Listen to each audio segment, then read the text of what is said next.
from LEGO. Indiana Jones. That's not good. Indiana Jones Travel Submarine. Crap I went through to get this. Indiana Jones is back, this time pitting his wits against Cold War Soviet agents. 2008.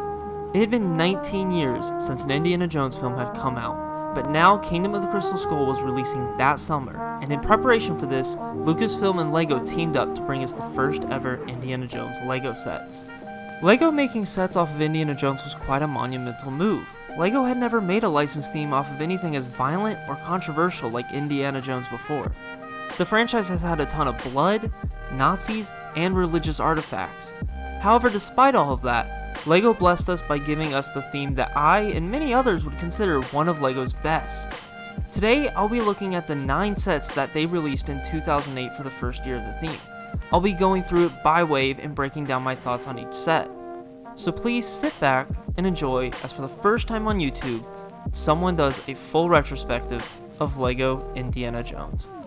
The first wave, released in January of 2008, consisted of these 4 sets: the Motorcycle Chase, the Lost Tomb, Race for the Stolen Treasure, and the Temple Escape.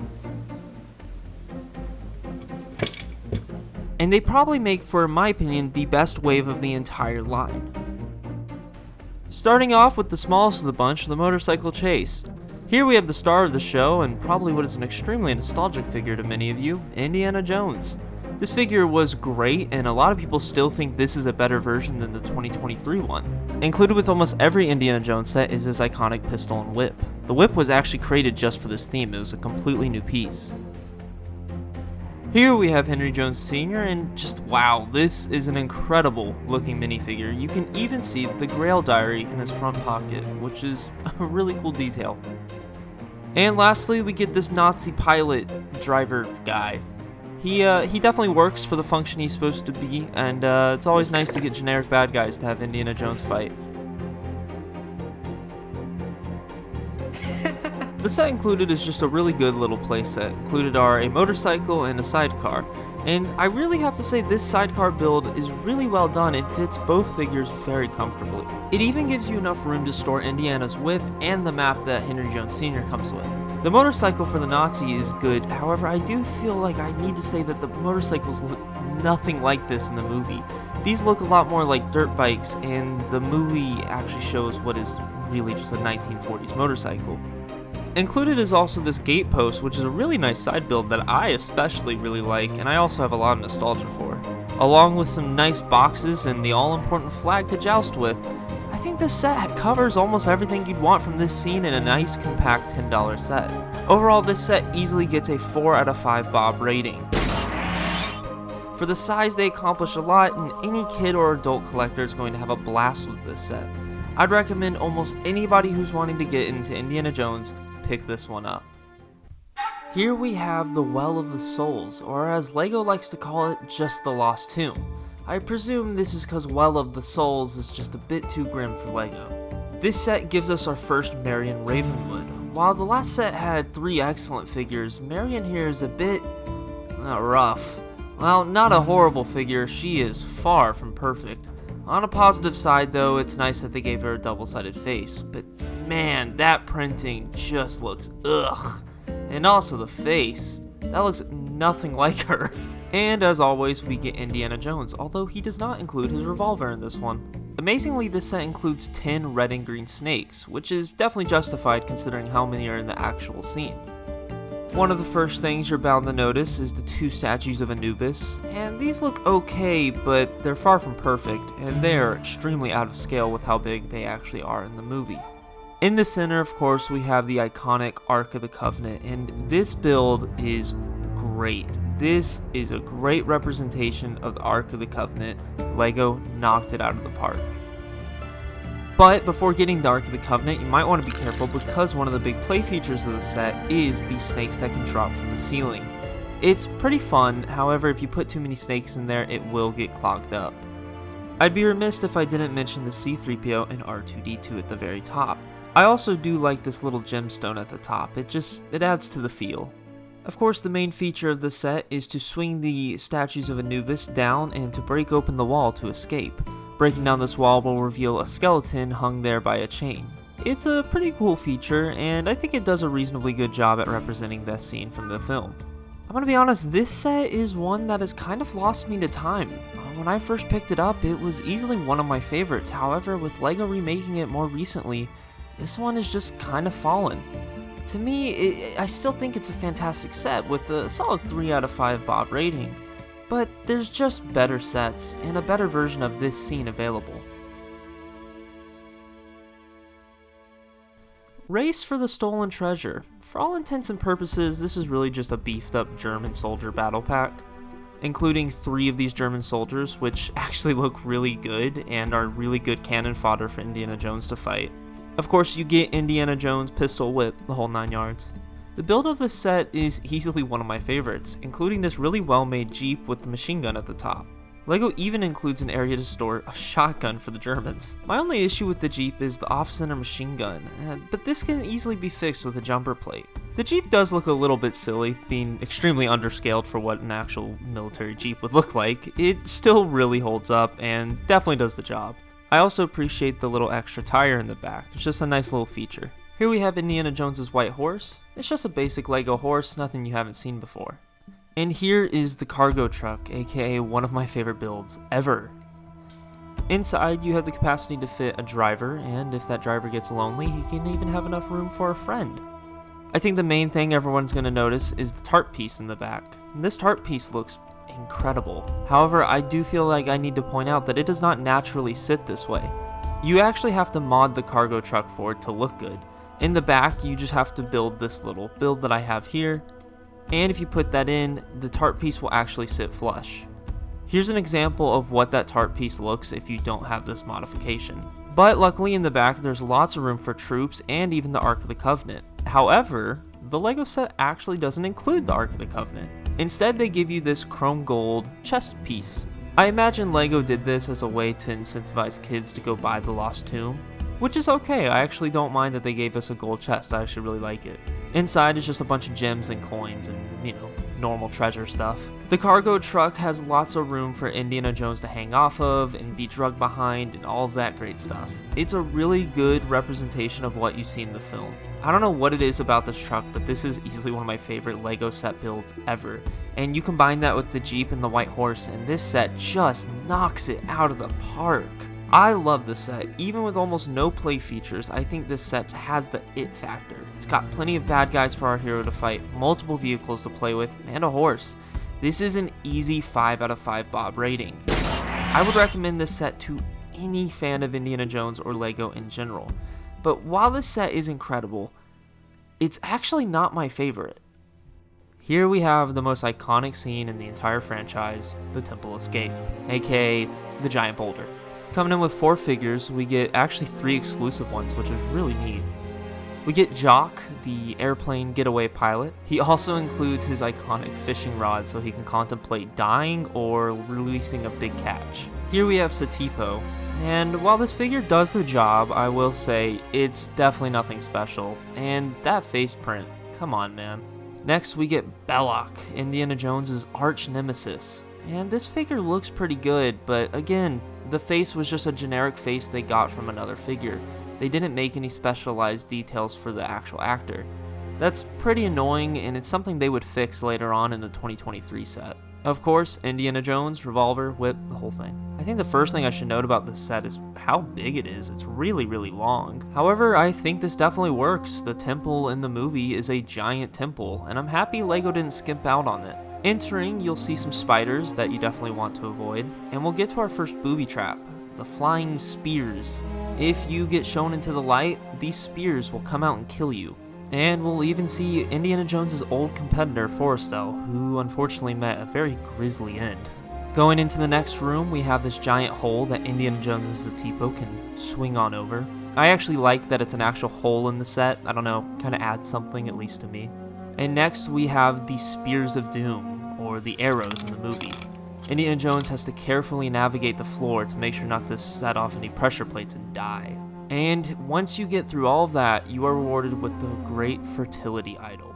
However, once removed, the temple will start to collapse, in what is a very cool and I think underrated feature. Removing the pin will fully collapse this temple and release these two little boulders. And while it's not crazy, I really think it does a great job at representing it. After being robbed by a local, Indiana Jones has to make sure to escape the trap door that is closing. However, that very same trap door is the same feature that'll activate the iconic rolling boulder. This is my favorite play feature of all time. This is pure fun. You just have to remove this little pin and the door will immediately shut and the boulder will roll. Also included is Jock's getaway plane, which actually has a Star Wars reference on it, which is really fun. And of course, what would this plane be without Jock's pet, Reggie? There's a big snake in the plane, Jock! Oh, that's just my pet snake, Reggie! I hate snakes, Jock! I hate them! Come on, show a little backbone, will ya? It's a good little plane build. I don't really feel like I have too much to say on it, but it totally works, and I'm really happy they included it. It really actually adds to the set. I'm gonna go over just a few cons I have with the set. The figures are semi-lackluster, and that's a kind of a common occurrence with the whole entire theme, unfortunately. I still think they get the job done, and it definitely never bothered me when I was a kid. Second con is no Jovito Warrior. I think that's actually probably the biggest downside of the set. They're pretty big, and if you're gonna have Jock's plane, include at least one Jovito Warrior. I mean, who's he running for? Belloc? Like, I mean, he can take him. Other than those two issues, I love the set. This is my favorite set of all time. I adore this. I got it on my 7th birthday in 2009, and I still love it. Easily gets a 5 out of 5 Bob rating. I recommend this set to people that are collectors of Indiana Jones and like that more classic playset style. But if you just want a cool representation of the scene, there's a way better version that came out last year that anyone can buy for a way cheaper price. So while yes, I love this set, I don't actually think you should get it unless you are a true-blooded collector of Lego Indiana Jones. Overall, I think these first 4 sets are a great lineup. And something I always like to think about is if I were a kid in the beginning of 2008 and I got all 4 of these sets, what could you do with just these 4 sets? Are they a good representation of that franchise? And I think absolutely yes. You get a very good amount of bad guys for Indiana Jones to fight over the 4 sets. You get good guys as well. Indiana Jones, his dad, Marion. I think there's a really good balance of vehicles and playsets. I mean, there's 2 vehicle sets, 2 playsets. I can definitely imagine being a kid in 2008 and getting these 4 sets and being entertained for hours on end. I think there's plenty of adventures you can create on your own throughout these 4 sets, and I think that speaks to a very good wave of Lego Indiana Jones. They can be mismatched and combined, and you can create crazy adventures that aren't even in the movies. That's why I like the treasure chest in the truck chase, or the gemstone at the top of the Lost Tomb. You can really create your own journeys. So while I think every Indiana Jones set is good at the very least, I think these 4 make an excellent display.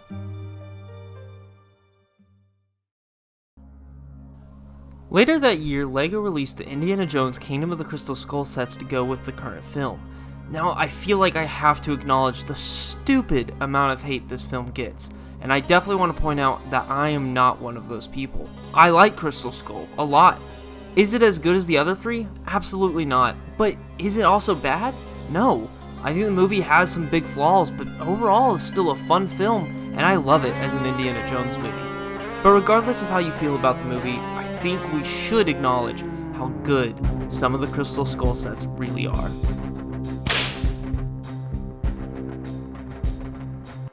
Starting out with the Jungle Duel, the smallest set of the wave. I feel like many of you watching this video probably owned this set, as it was one of the most common ones for kids to own because of how cheap and easy it was to buy. Included is the same Indiana Jones, which I kind of actually have a problem with considering he's significantly older in this film by about 19 years. They definitely could have used an update to his face. Next we have Mutt Williams, Indiana Jones' son. I like this figure, however I can't lie that it's not super accurate to how Mutt looks, at least in the face and hair wise. I feel like if LEGO had made this figure currently, we definitely could have gotten a more accurate hair piece.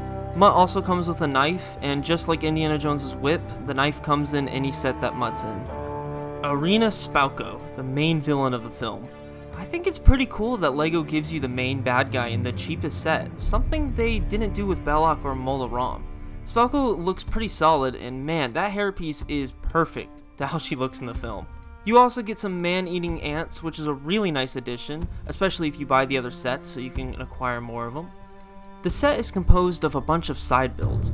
We get a little crate with some food and gems, a campfire, storage for some weapons,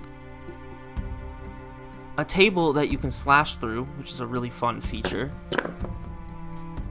and the main part of the set, this cloth tent.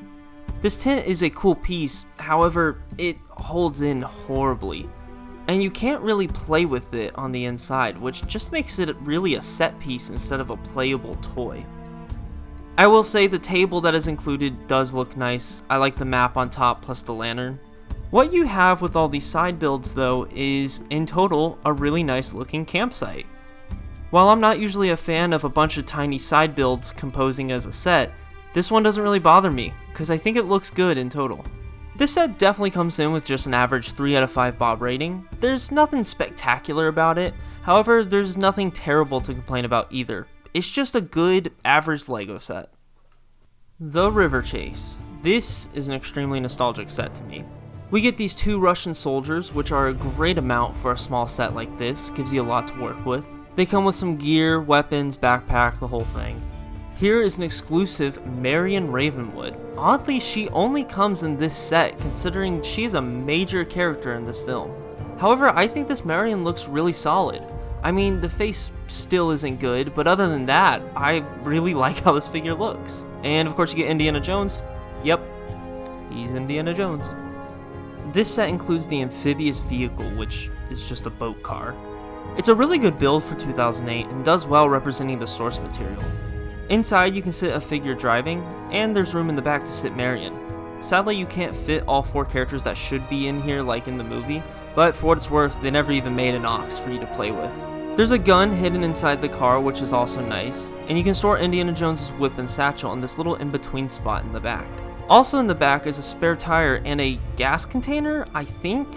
Personally, I always thought it was an ammo box, but whatever, it's up for your interpretation.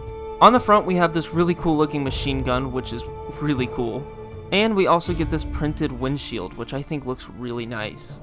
Here we get this tiny little Russian boat. It has a motor in the back, plus some oars on the side, I guess to row your way out of sticky situations. It includes another gas container / ammo box, whatever you want to call it, and in the front has a machine gun, which looks great. Here's a tree! The tree has a secret outpost on the top, which you can access by going up the ladder for the Russians. Up there is, you guessed it, another machine gun, but this time he also has a nice little cup so he doesn't get too dehydrated. Very thoughtful, LEGO. Behind the tree is a little crate that you can store binoculars or whatever else in. And the main feature of this entire set is to launch this little net piece on top of the amphibious vehicle and capture and compromise Indiana Jones. It's a fine feature. I kinda never liked it though as a kid, and it just came off as weak. It was way more fun just to play with the machine guns on all the vehicles and get into shootouts. Also included in the set are an alligator and a snake, which is really fun additions. It's additions like these that really make these Indiana Jones sets so much more fun. You know, they may not seem like much, but they can really spring a lot of life into a child's play session with a set like this. Overall, just like I said earlier, I really like this set. For the size and price that it was, it's a great smaller set, lots of fun, and it gives you a great balance of good guys and bad guy stuff. It's a really, really nice set, and I can guarantee that as a kid, I loved it, and to this day, I still love it. Easily a 4 out of 5 set. It might be just nostalgia, but I genuinely think this set holds up. The Jungle Cutter. I'm pretty excited for this one. This set probably was one of the most memorable Indiana Jones sets LEGO ever made. At least it was when I was a kid. Starting with the Russians, we again get 2 soldiers, which is awesome. Love that we get tons of these guys for cannon fodder. You can never include enough soldiers. We get this colonel. I don't actually know how to pronounce his name, and I really don't want to have to try. He's just the colonel. Indiana Jones has that big man fight with all the ants surrounding him, which is a really awesome scene in the film. I also love his face print. It's super goofy looking, but in a good way. Of course, we get Indiana Jones, but this time he comes with a friggin' RPG. It looks decent, however, it's only loosely connected to this handle piece. We also get 5 of these man-eating ants, which is great as this lets you represent the ant-eating scene. And it works even better if you own the Jungle Duel set so you can get more. The first build is this really cool jungle cave temple thing.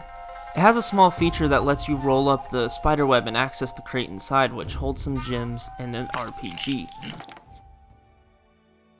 The side build, while small, is a great addition to the set that can add a ton of play. I think this side build also just adds to the extra jungly display that you can make with just this one set, which I really appreciate. Here's the jungle cutter. Now the first thing to note is that I actually thought this set would be a lot bigger in person than what it was. Now that's not to say it's a flaw with this set, but just a preconceived notion I had before I owned it.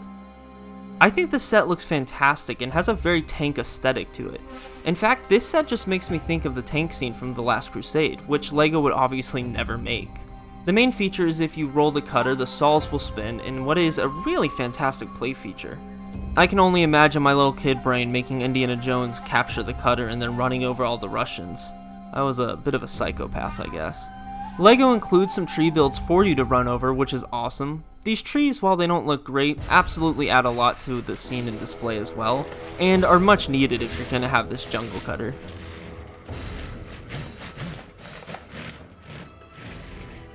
You can put a driver in the back, which he has just a few controls. You can also see this smoke stand right here, along with what looks to be part of the engine. On the top, you'll see a giant red X, which I actually don't know what that's for. I don't know if that's part of the actual in-universe vehicle or what, but it looks really out of place. Another hidden feature in this set is if you press this lever all the way in the back, you can explode the center of the vehicle, representing Indiana Jones shooting the thing with a rocket launcher. This set is great. Its functionality is one of the best out of any LEGO set I've seen. It easily gets a 5 out of 5 Bob rating. I really don't think you can go wrong with picking this one up. This one's a great playset, but also looks really good on a shelf. Temple of the Crystal Skull, the biggest Indiana Jones set. That's the title this set held for 14 years, and man, they weren't lying, this set is big. We get both Indiana Jones and Mutt in this set. I really have to ask though, how come there's no Marion, Ox, or Mac? 3 really major characters, and 2 of which they never even made. We get Arena Spalko again, nothing different than the last set she was in though, and another Russian soldier, which is great. We also get some natives, which are my favorite figures in the set, and look really good. Here are the skeletons of Akator, also known as aliens. I love the Crystal Skull piece in this set, it looks incredible. Probably the best exclusive piece from this line. I always thought the blue thing inside kind of looked like clay though, I don't know, was that just me? This set is extremely massive, so I am going to try to cover it quickly and just run through the play features. First thing is included is this really weird looking Russian tank. It's a pretty crappy vehicle build that I'm pretty sure they just included to have one extra little thing in here. It has these rubber treads and will roll around, but besides that, really has no play value. We first have this front entrance gate, which is a really nice touch and adds to the scene. It also can be attached to the set, but that looks less nice. The entrance gate also has some flick fire missiles for eyes. That's gotta hurt. Here at the front steps is our first trap, which you can make the steps spring off, knocking down whoever is on top. This feature's cool, however it gets really annoying after the first time because the steps will just flail off whenever they want. If you make it past these steps, you must still be careful as there's falling human skulls on you. Gruesome. Further in, if you make the turn, you need to be careful of these spears. To activate this, you can collapse these 2 pillars at the top, which is actually accurate to the film.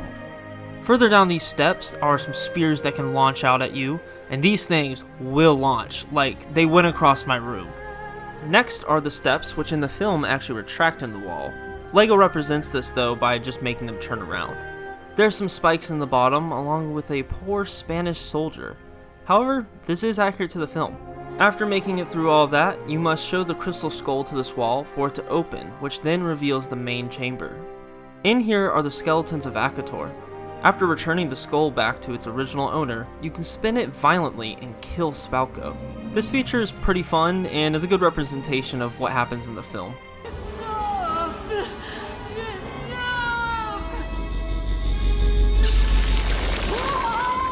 Trying to escape the temple though, the temple will start to flood, which is represented by this stickered waterfall piece. It does the job, however, I kinda wish there was maybe more of a play feature involved rather than a stagnant brick. So to say there's a lot of play features with this set is an understatement, but that's a good thing. I especially am a fan of the spinning floor, and some of the hidden ones like this gem, or the sticker detail beneath the skeleton room which acts as if a endless pit to fall down. This set definitely rocks, however its biggest detraction is its look. To me it kind of looks like a kid built this, like they just went into their tub of bricks and built what they could on a raised base plate. The stairs in the back really make me feel this. They're not ingrained in the set well at all, they're just kind of sitting there. And the same thing with the stairs up to the chamber.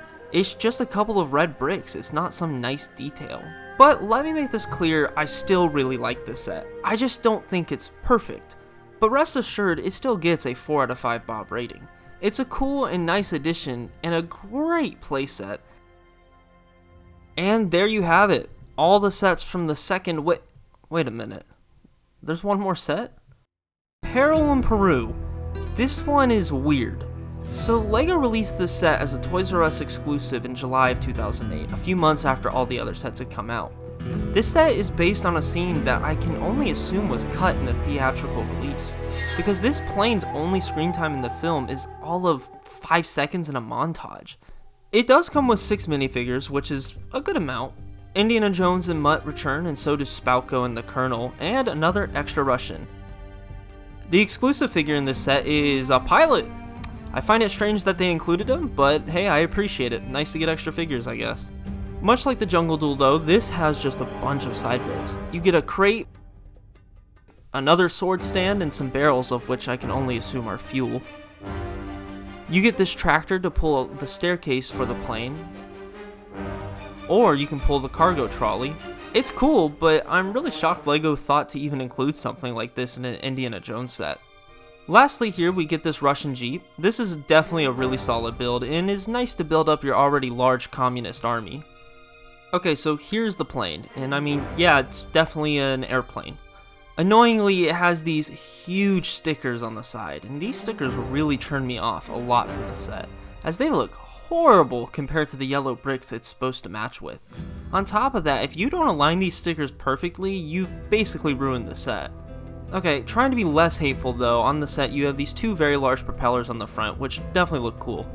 The wings on the set are brick built instead of more traditional giant airplane pieces they usually use. You can place your pilot in a very, very snug cockpit. I feel bad for the dude, he's got no room in there. In the back, you can access the interior of the plane, in which there is nothing. Yeah, there's nothing inside the plane.